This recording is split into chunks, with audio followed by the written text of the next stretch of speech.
질병을 치유하는 물, 그 신비를 풀기 위해서는 먼저 물과 인체가 어떤 관계에 있는지 아실 필요가 있습니다. 이것은 정자와 난자가 만나서 이루어진 수정란입니다. 생명 탄생의 시초 단계라고 할 수 있는데요. 이때는 99%가 물로 이루어져 있습니다. 하지만 아기가 되면 90%가 되고 사춘기 이후로 몸이 다 자란 성인이 되면 70%가 됩니다. 그리고 나이 들어서 노인이 되면 50%까지 줄어듭니다. 그러니까 인체가 어머니 뱃속에서 태어나서 자라고 늙어가는 우리 삶은 궁극적으로 물을 잃어가는 과정이라고 할 수 있습니다. 그렇다면 과연 물은 우리 인체 내에서 어떤 역할을 하고 있는 것일까요? 그것을 알기 위해서 우리 몸을 좀 더 자세히 들여다보겠습니다. 이것은 우리 몸을 구성하는 세포입니다. 무려 100조 개나 되는데요. 보시는 것처럼 물속에 둥둥 떠 있는 모습으로 존재하고 있습니다. 이 물속에는, 그러니까 좀 더 정확하게 말씀드리자면 혈액과 림프액이 되겠는데요. 다량의 산소와 영양분이 녹아 있습니다. 그러니까 세포는 물을 통해서 생명활동에 필수적인 산소와 영양분을 공급받고 있는 셈입니다. 이 병을 치유하는 물, 그 힘은 어디에서 오는지 지금까지의 과학적인 연구를 바탕으로 알아봅니다.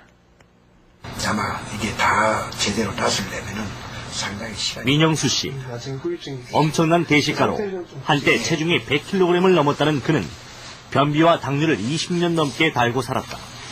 이 상태일까요? 이런 상태일까요?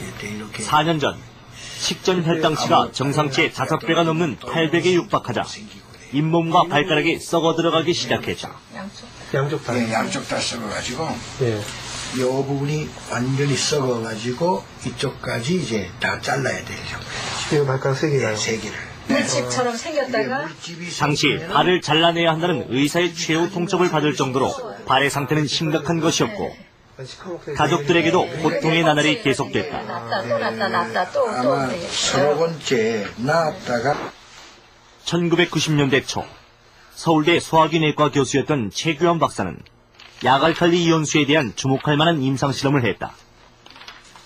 만성변비 환자 8명에게 변비약을 복용하지 않게 하고 pH 8.5의 알칼리 이온수를 마시게 했다. 그리고 소화물의 대장 통과 시간을 엑스레이로 관찰했으며 배변 횟수도 측정했다. 정상인 34명도 대조군으로 알칼리 이온수를 마시게 했다. 실험 시작 4주 만에 소화물의 대장 통과 시간은 평균 72시간에서 44시간으로 빨라졌으며 배변 횟수는 2배로 늘어났다. 정상인 34명은 별다른 반응이 없었다. 이런 여러 가지 연구라든가 경험에 비춰서 약 알칼리성 그 물은 등을 곧 차게 해서 먹으면은 변비 치료에 상당한 도움이 된다고 그렇게 결론을 얻었습니다.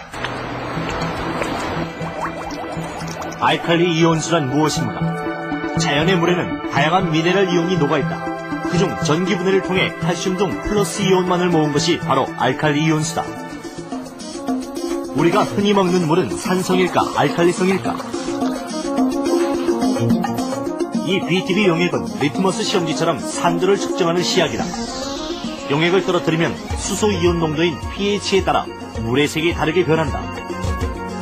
수돗물은 녹색으로, 역삼투압 방식의 정수기물은 노란색으로, 산성수는 붉은색으로, 알칼리수는 남청색으로 변했다.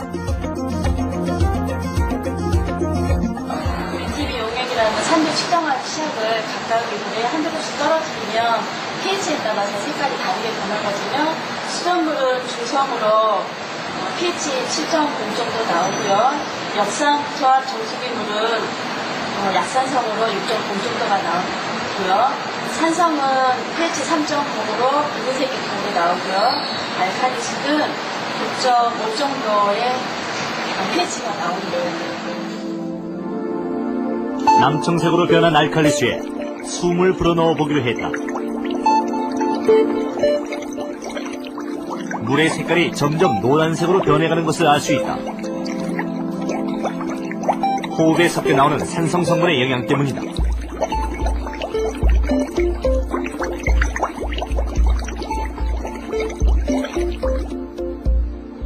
알칼리수를 더 붓자 물이 연한 녹색으로 변했다. 이렇게 알칼리수는 우리 몸에 산성 성분을 중화시키는 힘이 있다. 약 알칼리수는 상대적으로 수소 이온이 많이 함유되는 물이기 때문에 이 활성산소의 그 짝이른 전자 부분을 이 수소 이온으로서 회복시켜주고, 따라서 활성산소를 중화시키고, 또 활성산소의 양을 줄여서 성인병 예방이나 또 노화 방지에 도움을 주는 것으로 나타나고 있습니다. 알칼리 이온수의 효능은 어디에서 오는가? 최근의 연구들은 활성산소를 주목한다. 활성산소란 전자를 잃거나 필요 이상으로 전자를 많이 갖게 된 산소를 말한다. 이 활성산소는 반응력이 매우 높아 세포가 만들어낸 효소와 DNA를 공격해 우리 몸을 병들게 한다. 바로 이것이 노화와 질병의 메커니즘이다. 그런데 알칼리 이온수에 풍부하게 함유된 수소가 활성산소와 결합해 물로 만든다는 것이다. 기초화학자인 전무식 박사는 이렇게 측정된 세포의 물 상태를 시뮬레이션해서 그 물 분자 구조를 계산해냈다. 그 결과 건강한 세포의 물은 질소정연하고 암세포 등 병든 세포의 물은 무질소하다는 것을 밝혀냈다.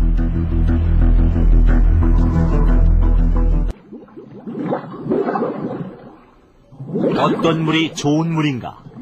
지금까지 검증된 좋은 물의 조건은 이렇다. 중금속 등 유해물질이 없는 깨끗한 물이어야 한다. 칼슘 등 미네랄은 균형 있게 녹아 있어야 한다. pH 8 내지 9의 약알칼리성 물이 좋다. 좋은 물의 첫 번째 조건은 깨끗한 물입니다. 그러니까 미생물이나 중금속으로 오염되지 않은 물을 말하는데요. 세계보건기구는 해마다 500만 명이나 되는 사람들이 오염된 물 때문에 생명을 잃고 있다고 발표한 적이 있습니다. 우리나라에서도 수만 명씩 식중독이나 수인성 전염병으로 고생하고 있는 실정입니다. 그러나 깨끗한 물은 좋은 물이 되기 위한 필요 조건일 뿐 충분 조건이 아닙니다. 대표적인 사례가 증류수인데요. 증류수는 아무것도 섞여 있지 않은 물이지만 사람이 마실 경우 오히려 배탈이나 설사를 일으킬 수 있습니다. 좋은 물의 두 번째 조건은 적정량의 광물질이 섞여 있어야 한다는 것인데요. 우리가 가장 주변에서 손쉽게 이런 물을 얻을 수 있는 방법은 물을 끓여서 마시는 것입니다. 그렇다면 과연 건강을 지키기 위해서 어떤 방법으로 물을 마셔야 할까요? 찾아오는 환자들이 대개 물을 잘 마시지 않는다는 걸 느낀다고 한다. 석잔인데 주로 안 쓸 때가 많으신가 보죠? 그렇죠. 만성 탈수증에 빠지게 되면 우리도 모르는 사이에 활동 능력이 저하된다고 김 교수는 경고한다. 탈수라고 하는 것들은 대개 이제 우리 몸에 있는 전체 수분량이 일정 부분 이상 빠져나갈 때를 얘기를 하는데, 일반적으로는 체중의 1% 이상 빠져나갈 때를 탈수라고 하고요.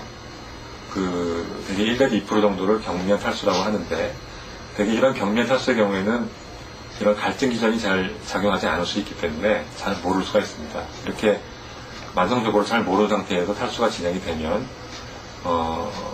여러 가지 일을 수행할 때 수행 능력 자체가 떨어질 수가 있겠고요.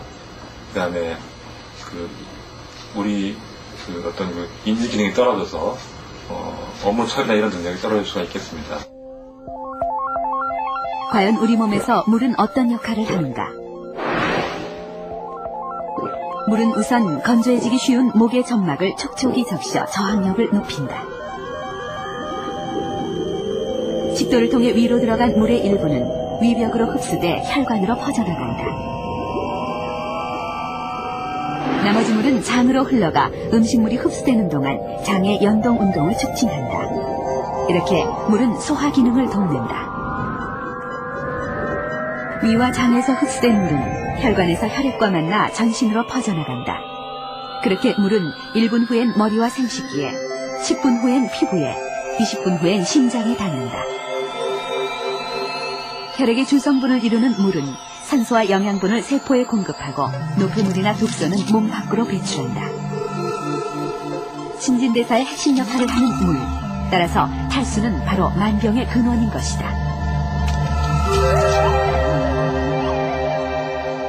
물이 부족하면 여러 가지 질병이 원인이 될 수가 있는데, 잘 알려져 있는 것으로는 그 요로결석 같은 그런 결석 질환의 위험성이 증가를 하겠고요. 그다음에 여러 그 요로계통의 암들, 뭐 방광암이나 신장암 그런 것들의 위험성이 증가한다고 알려져 있습니다. 그리고 이런 요로계통의 암 이외에도 일부 보고긴 하지만 그런 유방암이나 대장암 위험성 증가한다는 보고가 있습니다. 우리 몸은 얼만큼의 물을 필요로 하는가? 호흡으로, 피부로, 땀으로 각각 0.5리터, 대소변으로 1.6리터의 물이 빠져나간다. 반면 섭취되는 물은 식사로 1.5리터, 재활용으로 0.1리터다. 따라서 적어도 하루에 1.5리터의 물을 마셔야 한다는 계산이 나온다. 우리 몸이 필요로 하는 물, 과연 어떻게 마셔야 하는가?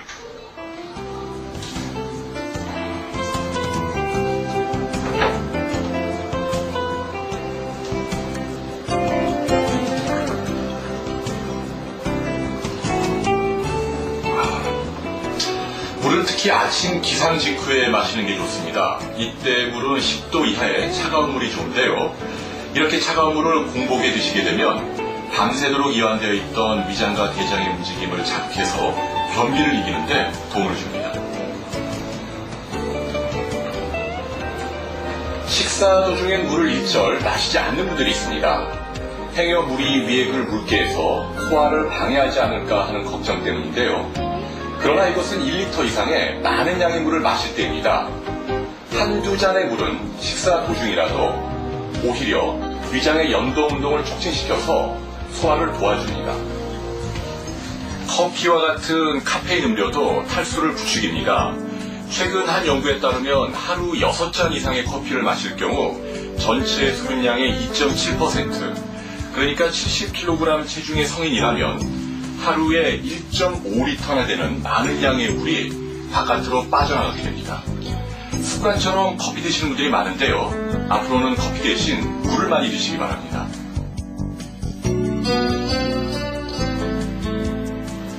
술과 담배는 수분 흡수를 방해하는 가장 큰 걸림돌입니다. 술의 알코올은 소변으로 물을 끌어내서 탈수를 조장하고 담배 연기는 호흡기 점막의 수분을 증발시켜버립니다.